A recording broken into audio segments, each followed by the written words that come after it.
መንግስት አስቀምጧት ነው ብልጽግና ነው እንትን ያላት የሚለው ሐሳብ ደግሜ በፈጠረም የብልጽግና አባል አልሆንም የብልጽግና አመለካከት ላራምዳል ሰዎች ጋር በነፃነት መገናኘት አትችልም። ሁሉም ቦታ በቃ ታያቸዋለህ፣ እንደሚከታተሉ እንደሚያዩን ከነሱ ይታ እንደማናመን። ስልጣንና ቋንጣ ተንጠልጥለው አይቀሩም ብላሉ። ብዙ ጊዜ ቋንጣውንም ዘልዝሎ የሰቀሉ አውርዶ ይበላዋል፣ ስልጣኑንም ያወጣው ዚቶ። ዶክተር አብይ የተዳፈነው ሚስጥር አውጥቷል። በባንክ ስርዓት ላይ በኢትዮጵያ ላይ ምን እየተደረገ እንዳለ ተናግሯል። የኢትዮጵያ ሀብታምነት ኮኔክሽን ነው፣ ባለስልጣን ኪስ ውስጥ እየገቡ መዝረፍ ነው። የዜጎችን ሀብት በመበዝበዝ በሙስና እንዲሁም ደግሞ ከስርዓት ጋር ያልተገባ ትስስር በመፍጠር ነው ብለን እናምናለን። እያንዳንዱ ሀብታም የራሱ ባለስልጣን ጀሌ ያለው ኤጀንት አለው። ኢትዮጵያ ውስጥ አሁን ባለው ሁኔታ የሀብት ከበርቴዎች ሳይሆን የስርዓት ከበርቴዎች አሉ ብለን እናምናለን። ክቡር ጠቅላይ ሚኒስትር እንደ ፓርቲ ያሉንና ጥያቄዎችና አስተያየቶችን እንደሚከተለው አቀርባለሁ። የአማራን ህዝብ እየጨፈጨፈ ያለው በዘሩና በማንነቱ የኦሮሚያ ክልል ፕሬዝዳንትና የክልሉ የብልጽግና ቢሮ ኃላፊ አመራሮች ናቸው እንጂ ሸኔዎች አይደሉም። ብንሰርቅም ባንሰርቅም እንኳን ክርስቲያኑን መሬት እንኳን ኦርቶዶክስ ሆነ። ሰላም ጤና ይስጥልን ውድ የቃል ሚዲያ ቤተሰቦች እንደምን ቆያችሁ? እግዚአብሔር ሰላም ከሁላችን ጋር ይሁን እያልን ወቅታዊና አዳዲስ መረጃዎችን ይዘን መጥተናል። ቪዲዮውን ከመጀመራችሁ በፊት ላይክ በማድረግ ጀምሩ። እንዲሁም ሐሳብ አስተያየታችሁን የኮሜንት ሴክሽን ላይ ያስቀምጡልን። ቀጥታ ወደ ቪዲዮ እናልፋለን። ሰብስክራይብ ለምንድን ነው የማታደርጉት? አሁን ማርኩ። ክቡር ጠቅላይ ሚኒስትር እንደ ፓርቲ ያሉንና ጥያቄዎችና አስተያየቶችን እንደሚከተለው አቀርባለሁ። በእኛ አረዳድ በአሁኑ ወቅት የሀገራችን ዋነኛው ተግዳሮት የዜጎች ሰላምና ደህንነት መከበር አለመቻሉ ነው ብለን እናምናለን። ለዚህ ማሳያዎቹ በተለያዩ ቦታዎች የሚደረጉ በትጥቅ የታገዙ አመጾች ምክንያት የዜጎች ሕይወት እንደ ዘበት የሚቀጠፍበት፣ ዜጎች እየታገቱ በሕይወት ዘመናቸው አይተውትም ሆነ ሰምተውት የማያውቁትን የገንዘብ መጠን ለማስለቂያ የሚጠየቁበት፣ ግለሰቦች የሕዝብና የመንግስት ንብረት የሚዘረፍበትና የሚወድበት እየተባባሰ የመጣ ቀውስ መጥቀስ ይቻላል። ይህንንም ተከትለው በተለይም በግብርና የሚተዳደረው ወገናችን ተረጋግቶ ማረስም ሆነ ምርቱን መሰብሰብ፣ ነጋዴውም ከቦታ ቦታ ተንቀሳቅሶ መነገድ ባልመቻሉ ለምርት ማሽቆልቆልና ለዋጋ ግሽበት አንዱ ምክንያት ሆኗል። በእኛ በኩል እንደ ፓርቲ በጉልበት ፖለቲካዊ ፍላጎትን ለማሳካት የሚደረጉ ማናቸውንም አይነት ፖለቲካዊ እንቅስቃሴዎች በተደጋጋሚ ከማወገዝ አልፈን ሀገር የመፍረስ አደጋ ላይ ወድቃለች ብለን ባሰብን ጊዜ ደግሞ ለሀገር በወገን መንግስትን ጨምሮ ከሚመለከታቸው ባለድርሻዎች ጋር በጋራ ለመስራት ግንባራችንን እንደማናጥፍ አስመስክረናል። ወደፊትም ከሀገርና ከሕዝብ ጥቅም ጋር መቆማችንን ያለማወላወል እንቀጥልበታለን። በሀገራችን ኢትዮጵያ ለሚታየው የሰላም መደፍረስ ዋነኛው ምክንያት ፖለቲካችን ቋንቋንና ማንነትን መሰረት አድርገን ማዋቀራችን ነው ብለን እናምናለን። በተደጋጋሚ በመግለጫዎቻችን እንዳሳሰብነው የመንግስት ተቀዳሚ ተግባር የዜጎችን ሰላምና ደህንነት ማረጋገጥና የሀገሪቱን ሰላም አስተማማኝ ማድረግ እንደመሆኑ መንግስት የዜጎችን ሰላምና ደህንነት እንዲሁም የሀገርን ሰላም ለማረጋገጥ ቅድሚያ ሰጥቶ በከፍተኛ ትኩረት መስራት አለበት ብለን እናምናለን።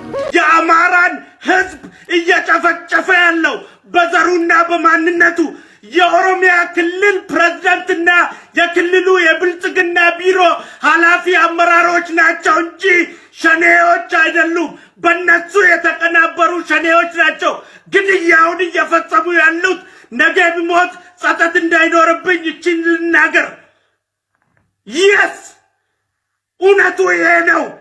ሁለት አይነት ሸኔ ነው ያለው። እውነተኛው ሸኔና ሳቦታጅ ሸኔ ነው ያለው። ሳቦታጁ ሸኔ የሚመራው በኦሮሚያው ክልል አመራር ነው። የኦሮሚያ ክልል አመራርና የኦሮሚያ ክልል ብልጽግና ቢሮ ከነ አመራራቸው ከነ ካቢኔያቸው ካልተፈረካከሱ በቀር በጭራሽ ሞት፣ ግድያ በኦሮሚያ ሊቆም አይችልም። እንደው እቺን ተናግሬ ነገ ጠዋት ልሙት ጸጸት የለብኝም። የኢትዮጵያ ሀብታምነት ኮኔክሽን ነው፣ ባለስልጣን ኪስ ውስጥ እየገቡ መዝረፍ ነው።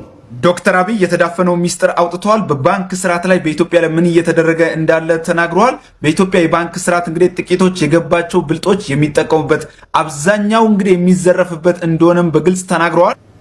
እያንዳንዱ ሀብታም የራሱ ባለስልጣን ጀሌ ያለው ኤጀንት አለው። ባንክ አምጣ የሚልበት መሬት አምጣ የሚልበት ከዚህ ካልወጣን ይሄ ነገር አንቀይረው።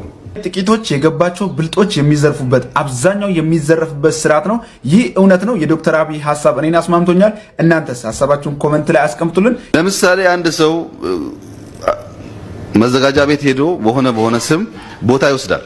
በሊዝም ይሁን በፈለገው ነገር ቦታ ከወሰደ በኋላ ካለምንም ችግር ባንክ ሄዶ ብር ይወስዳል። ፎቁን ይገነባል።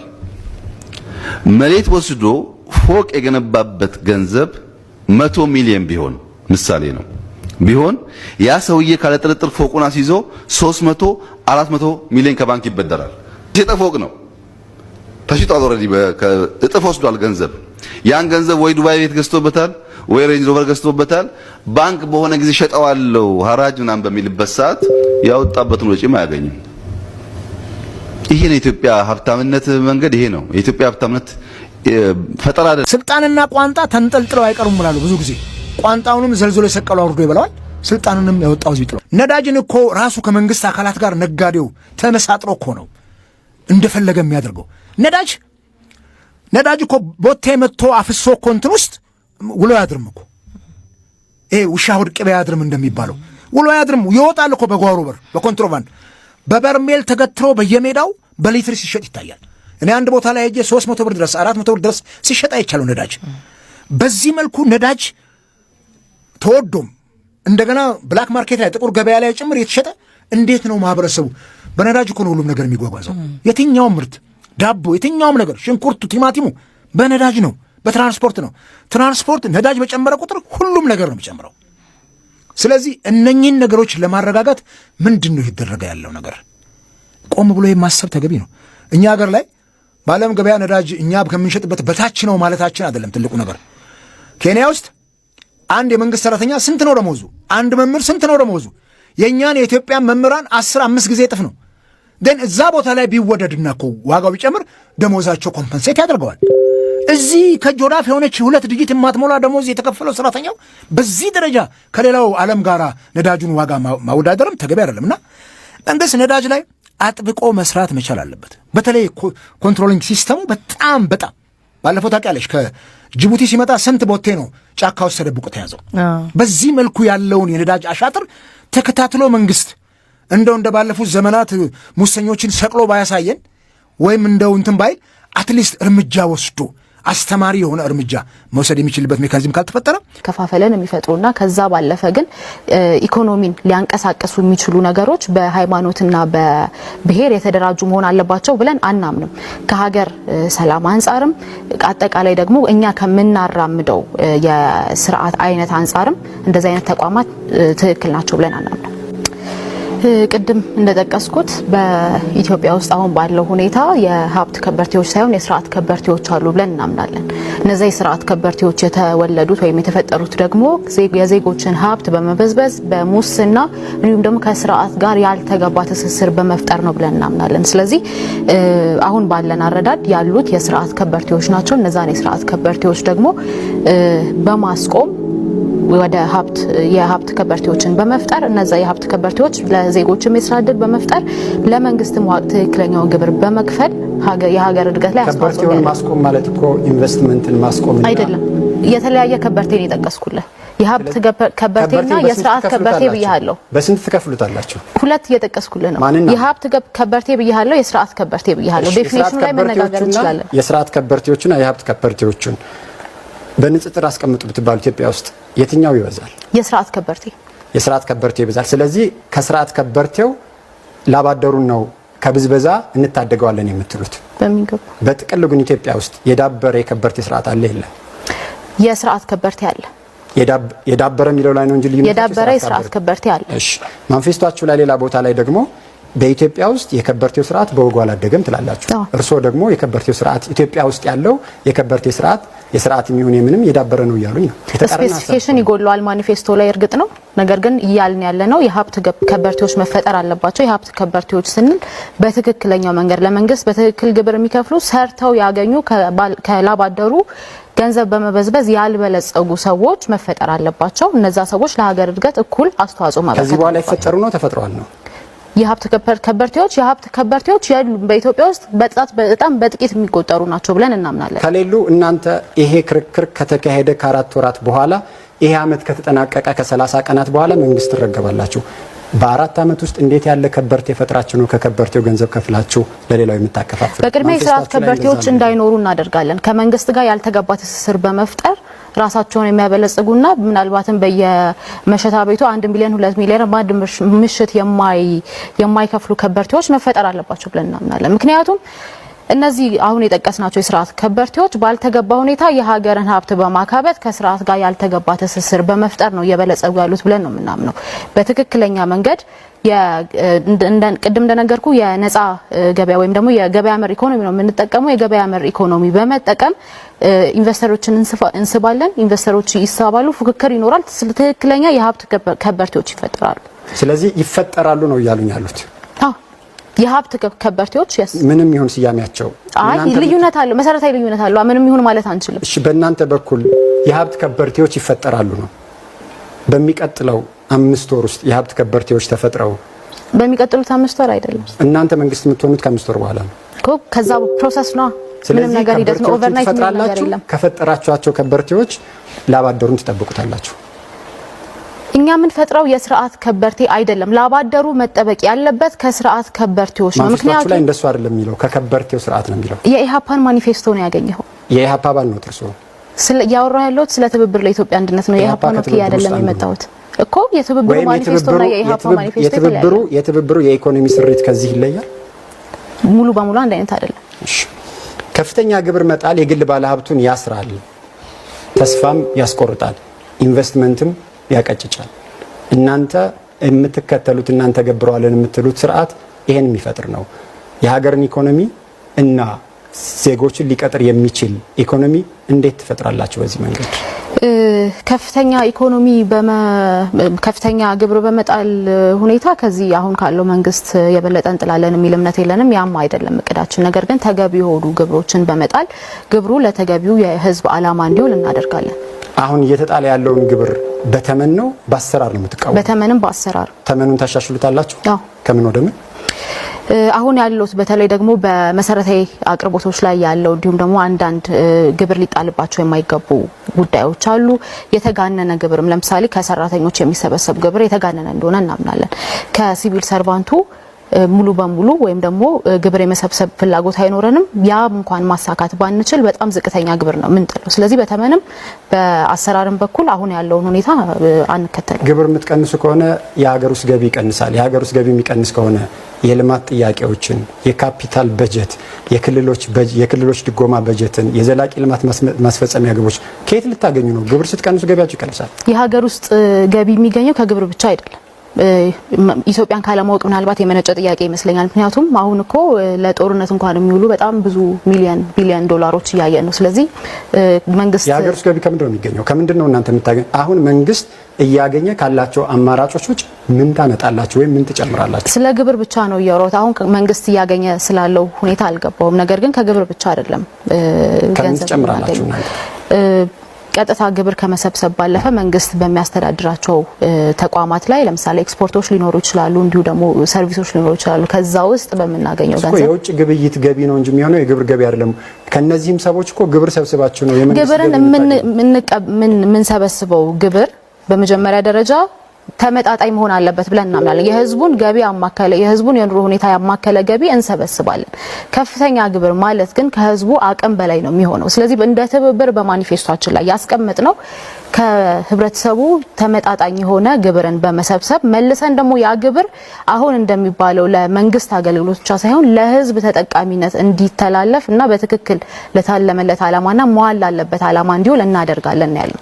እንደዚህ አይነት ነገር እንግዲህ መሰለ ስላሴ በጊዜው አንስታ ነበር። ትዝ የሚላችሁ ከሆነ አይተንም ነበርና ሁለት አይነት ከበርቴዎች አሉ። ከነዛ መሃል እንግዲህ ዋነኞቹ ነው ደግሞ አሁን ለኢትዮጵያ ውስጥ የበዙት የስርዓት ከበርቴ ደግሞ ይሄ ንክኪ ስላላቸው ብቻ ሀብታም የሆኑ ሳይለፉ ሳይጥሩ ሳይገሩ ያሉ ናቸው የሚለው። ይሄን ነገር ደግሞ ራሱ ጠቅላይ ሚኒስትር ዶክተር አብይ አህመድ ኮንፈርም ሲያደርግ እንመለከታለንና ይሄ ነገር እንግዲህ በጣም ስለገረመኝ ነው። እናንተስ ምን ታስባችሁ በዚህ ጉዳይ ላይ? ይሄ ነገር የሚስተካከል ይመስላችኋል? አሁን ያለው መንግስት በራሱ ይሄ ነገር እንደሆነ እንዳለ ካወቀ ሶልቭ ለማድረግ ምን እየሰራ ነው የሚገኘው? ለምን አይሰራም? ወይ ደግሞ የስርዓት ከበርቴ የተባሉት እነዚህን ለምን ሀብታቸው ነጥቆ ወደ ትክክለኛ መንገድ አይመራቸውም የሚለውን ነገር ማንሳት ፈልጋለሁ። እውነት ደግሞ ኢህአፓ ቢመረጥ እንደ ኮት ኢህአፓ ስልጣን ቢይዝ ይሄ ነገር ያደርጋቸው ታስባላችሁ የሚለውን ነገር ኮሜንት ላይ አስቀምጡልኝ። እንግዲህ መሰለ ስላሴ ከምትተችባቸው ነገሮች ማለት አንዱ የብልጽግና ተላላኪ ናት ሆን ተብላ ተቀመጠችው የሚል ነገር ነው። በነገራችን ላይ ስላሴ ምርጫው ካለፈ በኋላ ልታሳለች የሚል ነገር በተደጋጋሚ እንሰማለን። ፐርሰናሊ ብዙ ጊዜ አይቻለሁ ሰምቻለሁም እና ምርጫው ካለፈ በኋላ ልታሳለች የሚል ነገር ያይን ነበር። እኔ ወይስ ሆኖ ግን መሰለ ስላሴ ወይ ደግሞ ወጣቶች ከመሰለ ስላሴ ከብልጽግና ጋር አንድ ናት ወይ የሚለውን ነገር ሲከራቷ እንደተል አሰማችሁ። ከዛ ግን ባለፈ እኔ በጣም ኮምፎርት የማይሰጠኝ መንግስት አስቀምጧት ነው ወይም ብልጽግና ነው እንትን ያላስ የሚለው ሐሳብ ለኔ ኮምፎርት አይሰጠኝም። እሱ ለብቻው ነው ነበር ያስቀምጠው። ለምን እንደሆነ ታውቃለህ? እኔ ደግሜ በፈጠረም የብልጽግና አባል አልሆንም። የብልጽግናን አመለካከት ላራምድ አልችልም። ክርክሮቻችን ተቆርጠው እየወጡ ኢንተርቪዎቻችን እንዳይተላለፉ እየተደረጉ ከዛ ደግሞ ይሄ አንተ በደንብ ትረዳዋለህ ስለ ኮንተንት ብቻ አይደለም የምናወራው ኢንቫይሮንመንቱ በራሱ ማተር ያደርጋልና ከገለልተኝነት አንፃር ጥያቄ ውስጥ የሚገቡ ብዙ ነገሮች ባለበት ሁኔታ እሱም ተሟልቷል ብለና ስልፍ ሊጠራ ነው የሚል መልእክት አገኙ። ኦኬ ሰላማዊ ሰልፍ መጥራት መብታችን ነው የምንኖርበት ወይ የሚያሸማቀቀን ነገር አይደለም። ኦፊሻል አለማድረጋችን ደግሞ ያም በፈለግነው ሰዓት የማድረግ መብት ስላለን ያም መብታችን ነው። እሱን ሁሉ በመጣስ እንግዲህ መንግስት እንደምታውቀው በተደጋጋሚ ለሰላማዊ ትግል ነው ቅድሚያ የሚሰጠው፣ ሰላማዊ ትግል መታገል አለባችሁ ይላል። በዚህ መንገድ ደግሞ ሰላማዊ ትግል ለማድረግ ስንሞክር በቀጥታ ከብልጽግና ጋር ግንኙነት እንዳላቸው የምናውቃቸው ካድሬዎች ጭምር በሽብርተኝነት መክሰስ ጀመሩ። በእኔ እንደ ሰው ነው መልስል እኔ እንደ ሰው ከብልጽግና ጋር የሚያስተባብር አንዳችም ነገር እንደ ፓርቲስ የሚያስተባብራችሁ ሞክራችሁ ታውቃላችሁ? ተቀባይነት አጥቶ ነው የለን። ሞክረንም አናውቅም፣ ልንሞክርም አንፈልግም። የማንፈልግባቸው ምክንያቶች ደግሞ አሉ። ለኢትዮጵያ ይሄ ፖለቲካ ፍኖት ለምን አስፈልጋለሁ ብለሽ አሰብሽ? ለምሳሌ በአብዛኞቹ ቦታዎች አዲስ አበባን ጨምረህ መቀስቀስ አንችልም። ለምሳሌ ህዝባዊ ስብሰባ ስንጠራ ተከልክለናል። በቃ አይሳካም ተብሎ እንዴት አንድ ጉዞ ይጀመራል? ወደ ፖለቲካ መግባት ስፈልግ የሀፓን ብቻ አይደለም ያየሁት፣ ብዙ የፖለቲካ ፓርቲዎችን አይቻለሁ። ፖለቲከኛ ነኝ አይደል? ግን እዚህ ህዝብ አካል ነኝ። ስለዚህ የጠየኳቸው ጥያቄዎች የኔም ጥያቄዎች ናቸው። እኔ እንዲጠየቁ የምፈልጋቸው ጥያቄዎች ናቸውና ተጠይቀው ደግሞ መመለስ አለባቸው ብዬ የማስባቸው ጥያቄዎች ናቸው። ሌላ መንገድ እንዲከተሉ እኮ እየሞከርክ ነው ያለው እንደ መንግስት በእኛ አረዳድ ማለት ነው። ነፃና ፍትሃዊ ይሆናል ብለሽ ትጠብቂያለሽ? እንደ ግለሰብ እንደ ግለሰብ አልጠብቅም። እንደ ፓርቲ የሚያስቀምጥናቸው ቅድመ ሁኔታዎች አሉ። በጣም አስቸጋሪ ነው። አስቸጋሪ የሚለው ቃል ራሱ ሊገልጸው ይችላል አይችልም የሚለውን እርግጠኛ አይደለሁም ቴዲ።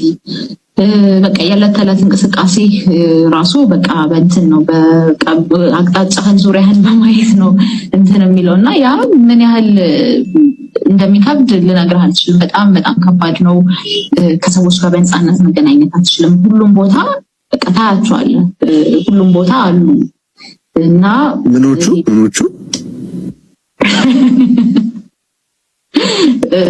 ያው ኦፍኮርስ የመንግስት አካላት ናቸው እናውቃለን። እንትኑን ግን ደግሞ እንድናቅም ያደርጉናል።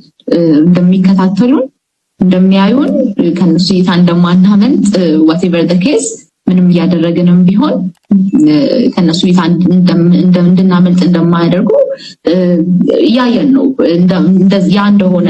ከዛም ግን ባለፈ ለአንዳንድ ሰዎች አሉ ከውስጥም በኩል የምንሰማቸው መረጃዎች አሉ እስከ ግድያ ድረስ የሚያስቡ እንደሆኑ። በተለይ ደግሞ ይሄ አንዳንድ ጊዜ መታሰር በጣም የምታመሰግንበት ጊዜ ደርሰሃል መሰለኝ አሁን ላይ። እንዴት አድርጌ ላስረዳ? በጣም አስቸጋሪ ነው ብቻ ያለው ነገር። አንዳንዴ ፎርማሊ በቃ ከቤትህ ተወስደህ ታስረህ ያለህበት ታውቆ ረጅም ዓመት ለፍርድ ለማግኘት መጉላላት በጣም እንደ ጥሩ ነገር የሚቆጠርበት ጊዜ ላይ የደረስን ያለን ይመስለኛል። ምክንያቱም የምንሰማቸው ኬዞች ከውስጥም ደግሞ በእኛም ላይ ሊደረጉ ስለታሰቡ ነገሮች የምናውቃቸው የምንሰማቸው አንዳንድ መረጃዎች በጣም በጣም አስደንጋጭ ናቸው። ጭራሽ እኔ ላይ እንኳን ላስባቸው ሌላ ሰው ላይ ራሱ በሰማ የምደነግጣቸው ነገሮች ናቸውና አሁን ያለንበት ሁኔታ በጣም ከባድ ነው። ምንድነው ማለት ለምሳሌ መኖራቸውን እንድታውቁ ሲያደርጉ ቅድም ያልሽው ነገር አለ። መኖራቸውን እንድናውቅ ያደርጋሉ። ምን ያደርጋሉ? ምንድነው የምትመለከችው አሁን በምትንቀሳቀሽበት ወቅት በህይወት ሂደት ቦታ ሁሉ ታያቸዋለህ። በምትሄድበት ቦታ ሁሉ አንዳንዴ ተመሳሳይ ፊቶችንም ታያለ። ለምሳሌ እኔ አንድ ያጋጠመኝን ነገር ልንገርህ። ከአንድ ዲፕሎማት ወዳጄ ጋር ተገናኘን። ለሻይ ቡና የተገናኘ ነው። መጡ፣ ተቀመጡ። ከዛ ወጣን፣ ቦታ ቀየረን፣ ድጋሚ መጡ፣ ተቀመጡ። ይሄ በደንብ ደግሞ አንዳንድ ጊዜ ሸፈን ብሎም እኮ መከታተል አንድ ነገር ነው። በግልጽ ነው የሚከታተሉት። እንደሚከታተሉ እንድታቅም ደግሞ ያደርጋሉ እነዛ ሰዎች ማለት ነው። ከዛ ደግሞ ተደጋጋሚ ፊቶችን ታያለህ ማለት አሁን እንደዚህ ብዬ ብነግርህ እንትን ላይ መስል ይችላል። ግን በቃ በዕለት ተዕለት ህይወት ስታሳልፈው በጣም ሪዝነብል እና ሎጂካል ነው ነገሩ። ታየዋለህ በደንብ በህይወት ውስጥ ሆቴሎች ላይ ክትትል አለ። የምንቀመጥባቸው ቦታዎች ላይ በደንብ እናያቸዋለን። ቢሮ አካባቢ፣ እንዲሁ ቤት አካባቢ። አሁን ቤት ውስጥ በጣም ከሚያስጨንቀኝ ነገር አንዱ ነው ቤት ውስጥ ሊፈጠር የሚችሉ ነገሮች ምናምንና ቀደም እንዳልኩ እዚህ የምርጫ ሂደት ውስጥ በመሳተፋችን ምክንያት ያልደረሰብን ነገር የለም ማለት ይችላል ከስርዓት ከምናምን ውጪ። እነሱም ደግሞ አይደርሱም የምንልበት ሁኔታ አይደለም ያለው። ከስርዓት ደግሞ በጣም የምናመሰግንበት ጊዜ እየመጣ እንደሆነ ነው የሚሰማኝና እንግዲህ ከባድ ነው ያለው ነገር። ግን በዚህ ሂደት ውስጥ መሳተፋችን የሂደቱን ዲሞክራሲያዊነት እንደማያረጋግጥ ማሳያ አንዱ ይሄ አሁን የጠቀስኩልህ ኢንሲደንቶች፣ የሚደረጉ ክትትሎች፣ ማስፈራሪያዎች፣ ዛቻዎች፣ ከዛ ደግሞ በሶሻል ሚዲያው ኦርኬስትሬትድ በሆነ መልኩ የሚከፈቱ ዘመቻዎች በእኔም ላይ በድርጅቱም ላይ በአመራሩ ላይ በአጠቃላይ የሚከፈቱ ዘመቻዎች አንድ ማሳያ ናቸው። ሂደቱ በፍጹም ዲሞክራሲያዊ እንዳልሆነና የምርጫ የክርክር መድረክ ላይ ተናግረን በወጣንባቸው ምክንያቶች ምን ያህል ጉዳት እንደሚደርስ ምን ያህል መከራ ውስጥ እንደምንገባ አንዱ ማሳያ ነው። ስለዚህ አንዱ ነገር ምርጫው ዲሞክራሲያዊ እንደማይሆንና ሂደቱ ደግሞ ዲሞክራሲያዊ እንዳልሆነ ማሳያው አንዱ በዚህ በኩል በነፃነት እንዲናገሩ ስለፈቀድንላቸው እየተንቀሳቀሱ ነው ይባላል። በዚህ በኩል ደግሞ የመናገር ህገ መንግስታዊ መብታችንን ተጠቅመን ስንናገር ውርጅብኝ ይደርስብናል፣ ክትትሎች አሉ፣ የህይወት አደጋ ላይ ጭምር ስጋት ላይ እንወድቃለን እና አንዱ ደግሞ ማሳያ ይሄ ይመስለኛል። ብንሰርቅም ባንሰርቅም እንኳን ክርስቲያኖን መሬት እንኳን ኦርቶዶክስ ሆነ